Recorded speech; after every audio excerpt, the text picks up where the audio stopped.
Hey everybody, it's Ned Talks today with Radion from Landlord Odyssey on probably on YouTube.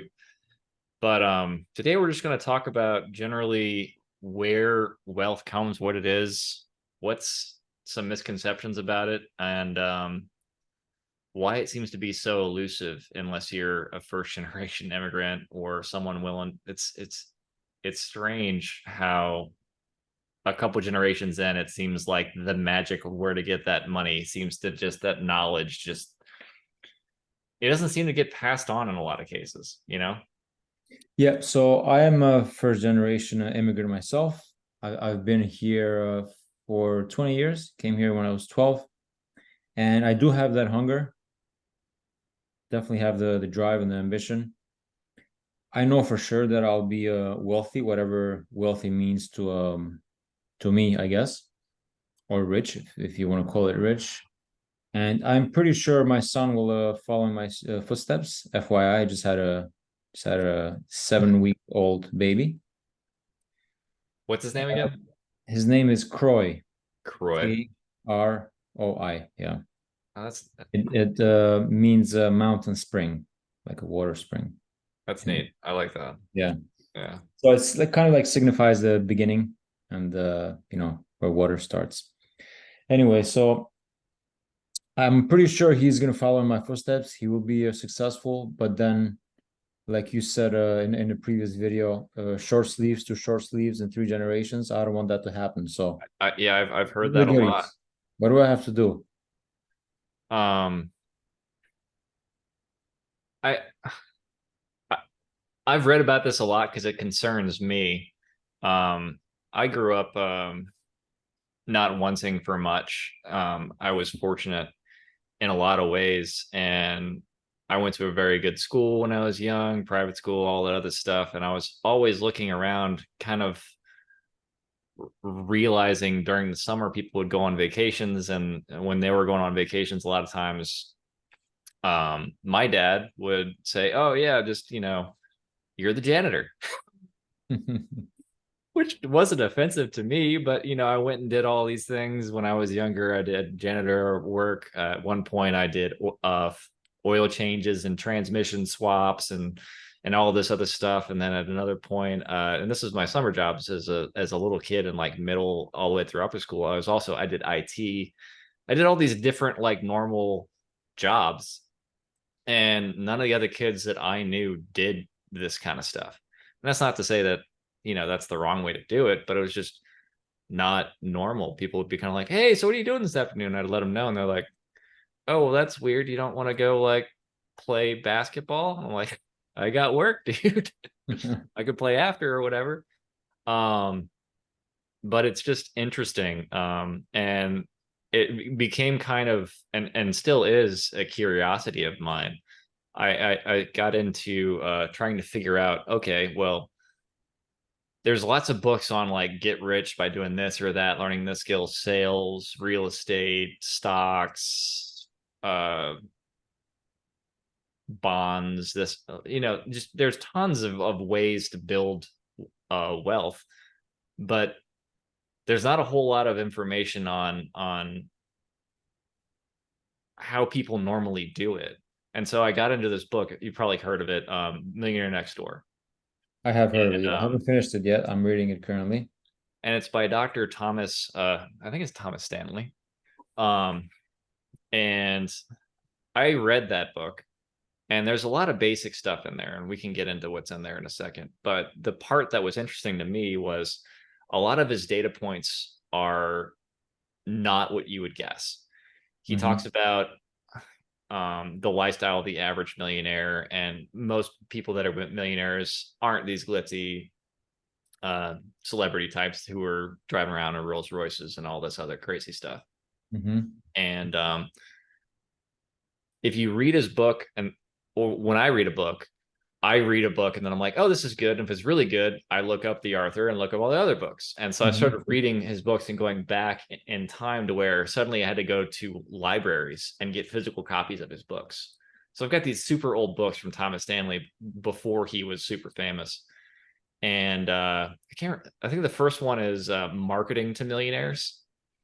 Okay. And when you're reading the book, you realize that in trying to figure out how to find millionaires to market to, he realizes that everyone's wrong about who millionaires are. Mm-hmm.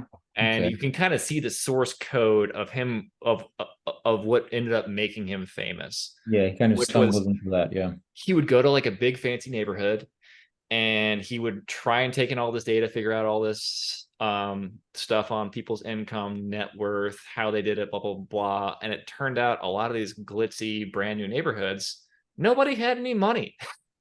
Mm-hmm. Yep. It's just for And sure. and he had been hired by basically Wall Street firms because I believe he was a marketing professor. Okay. And they were like, hey, we need to go and we need to sell our products because we are an investment firm. We need to sell stocks. So obviously we need to find wealthy people. So we're going to just send mailers to all the biggest houses in every city in America, but no one is buying stocks. Tell us why we're losing so much money or not making as much money as we should be on our marketing programs. And so he's like, all right, and went out and started to study it. And he realized that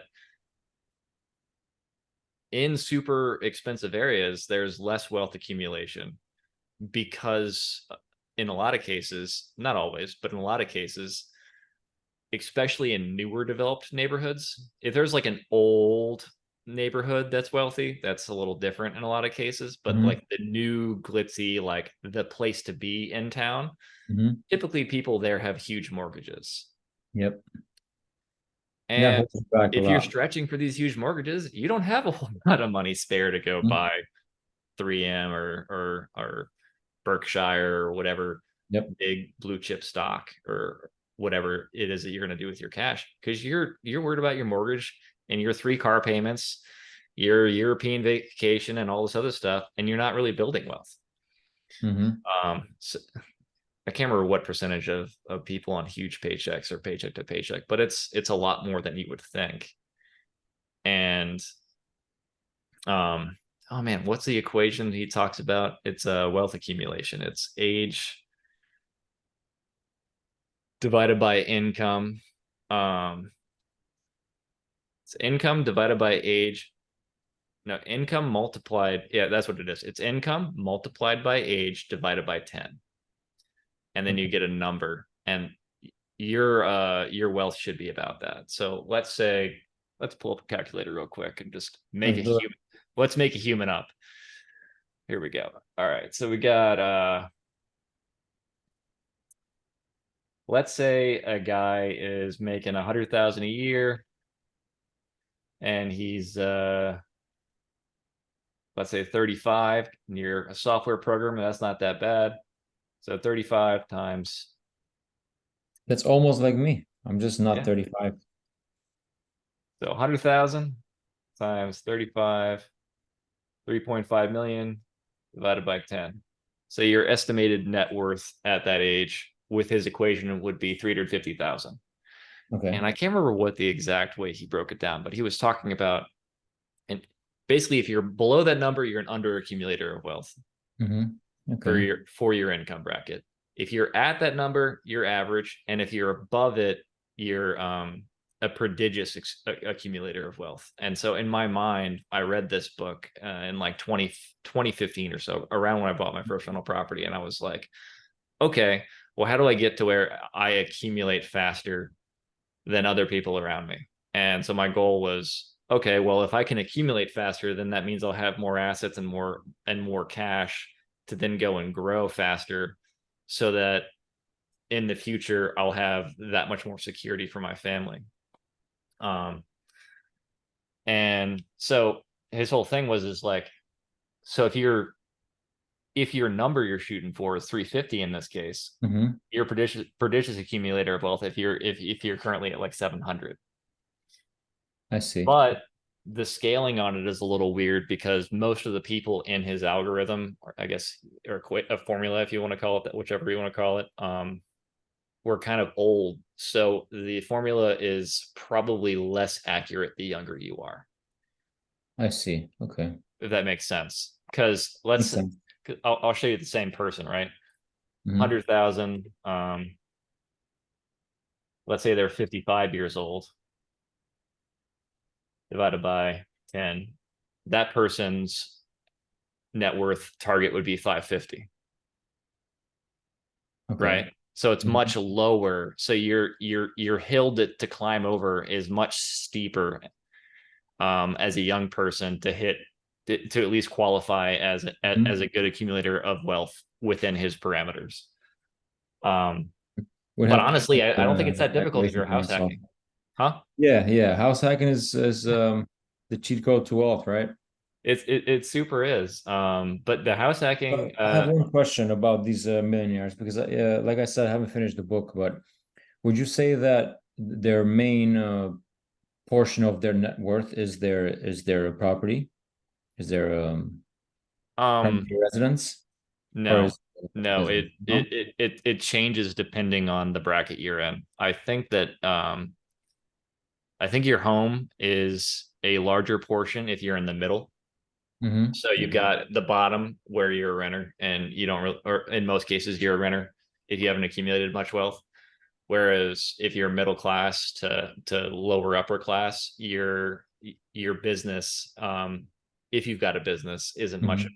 part of the equation. But you're gonna be paying down your mortgage as you go, and so Mm-hmm. your home is a pretty solid, Yeah. huge chunk of your net worth Mm-hmm. if you're middle income to lower upper class. Whereas when you get to the and that's anywhere from the 500,000 to I think it was 1.5 million range, and then when you start looking at people whose wealth is the 5 to 10 to $20 million range, suddenly the business has a huge portion of value, and the house portion drops to like not quite Yeah. nothing, but Yeah. proportionally compared to everybody else, their house isn't really a thought. And what kind of businesses do most of them have? Boring stuff. Boring stuff, Stuff right? that's not sexy either. Imagine. Farmers, plumbers, contractors. Mm-hmm. Um, he constantly harps in his books about how awful doctors are. Basically, people in prestigious jobs, doctors and Mm-hmm. lawyers, are terrible at accumulating wealth. And the main reason that he points out for that, at least his theories, there have been arguments against him that I've read that are there's some weight to them depending on, but his theories seem sound enough.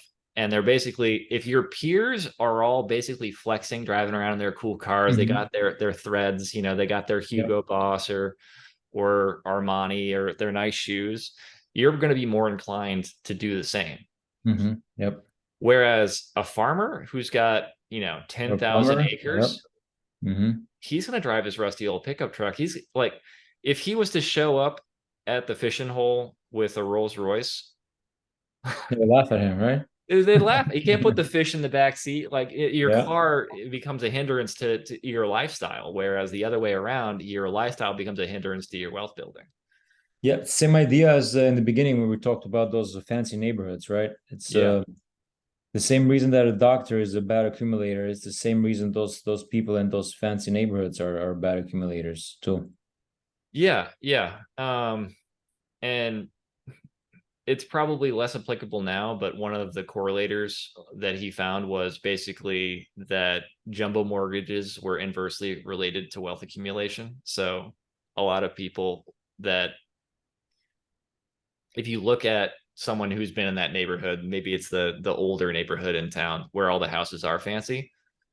Maybe Mhm. that person's been in that house 20 years and their mortgage on it is almost nothing. And they've paid it down and they didn't stretch for it, or they bought it during a downturn. you know they're not going to say, hey, I've had a really good year this year, my commissions were awesome, I'm going to Yep. go get the hugest mortgage that the mortgage guy will let me get, and I'm going to stretch and get this house. He's going to buy the house from the guy who did that. Yep. Yep. Yep. So Yeah, and then when it comes to the businesses, like you said, they're boring businesses, but then the ones that you mentioned, farmers, plumbers, construction workers and such. During this time, the average age of that kind of a business owner, yeah, I would guess, is like above 50. it's And something like that. I've young heard people those. don't want to do those jobs or make that a career because it just doesn't sound cool or look cool, and the opportunity is there really in those Yeah. Yeah. recession-proof businesses, Yeah. I mean, it's gonna be kind of funny over the next probably 5 to 10 years as people figure out that the money's actually in those places because those guys are currently laughing at the bank. Oh Um, yeah, there's a massive shortage of them for sure. I don't person I heard someone was looking to redo their garden in the backyard of their house, and he was saying the day rate for just a normal laborer to come and work in his garden was $250 just to go like pick up some guy who's sitting out in Hmm. front of Home Depot or whatever waiting for a job for the day. Yep. And I remember 4 years ago it was 100, maybe Yeah, 115 or something like that. yeah, yeah. I And remember. and the thing is like people are paying it. I mean, they wouldn't be able to ask for that unless people were willing to pay. So those Hmm. guys are printing money, and I can only see it going up more because of the demographic issues we're going to be running into. Yeah, yeah, for sure. I agree. And when something that you touched on earlier about your background when you were younger, you were doing a bunch of different odd jobs here and there. I have a very similar background. Yeah, So I've done whatever you can think of. I've done construction, real estate, security. I've done helper with in a electrician, plumbers as a helper, yeah, not as a master. So all types of odd jobs like this, whenever friends or a friend's father would call, be like, "Oh, we need help," then I would just show up. And I think that nowadays people say that, "Oh, I don't know what to do for a business. I want to find my passion, quote unquote." And I think that is actually the way. You just got to do a whole bunch of different things, and whenever opportunities come around, just you got to take them, whatever it is, I And don't know if it bothers you, but when I hear someone say, "Well, I want to go follow my passion and do my it job," does bother me a lot. I Yeah. am I it gets me upset. I'm like, dude, just go Mhm. get a job. Yeah, exactly. Just try many different things, and then look at me now. I'm a software developer, and I have an accounting degree. Yeah, All of those jobs I mentioned, who would have thought that I would become a software engineer, So by me doing all those different jobs, uh, one way would be that it would just eliminate something that I don't want to do, right? So now I have less to look for, right? So I just do many different things, and then that will kind of narrow down your vision, and then you're going to end up doing whatever you are meant to do or whatever you want to yeah, do. yeah, That's I think that's the answer there. yeah. And in a lot of cases, like, because let's say, because you could probably do a little bit of programming as like a side hustle too, right? Yeah, absolutely. I do a little bit of that. I'm since I'm all in real estate now. I want to develop a property management software to kind of somewhat help myself, but also make it a standalone product if I can. And that's basically a side hustle too. Yeah, yeah. But I mean, one of the things that I have noticed, because working in oil and gas, you bump into a lot of pretty high net worth guys, and um, I've heard on numerous occasions, people hiring out things that where it's like, oh, well, you could just go, rake your own leaves or whatever, and it's like, yeah, or I could like focus on doing this and get a couple extra hours of work in, and because of that, I make $500 an hour or whatever their rate is, and so it makes more sense for them to like.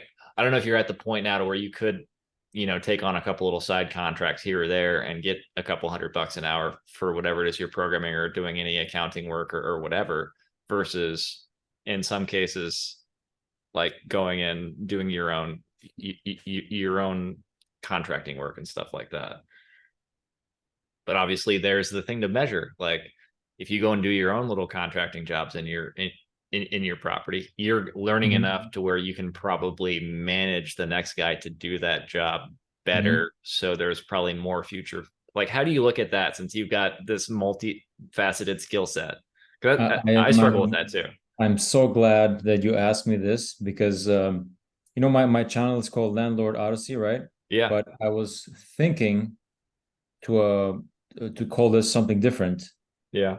and having to do with whether someone should do it, DIY it or not, right? And Yeah. why. So it's not as simple as just calculate what your hourly rate is, and then just hire out everything that's not that Yeah. rate, right? It's much more complex than that, because how do you calculate the learning? How do you calculate the struggle that Yeah. you're going through? How do you calculate the satisfaction that you get from completing that job? So I think that is a huge topic, and I believe it's going to be its own video. I think that's going to be our next video, and I'm Yeah. excited about it. Yeah. I'd love to talk about that. That's a great topic. Yep. Well, that's it for Ned Talks today. I'm gonna have a link below for Radion over at Landlord Odyssey, and y'all go over and give him a like and subscribe because I know he's not gonna ask for it. No, I'll say it now. I'll never ask for it, guys. And y'all have a good day. All right, take care. Bye.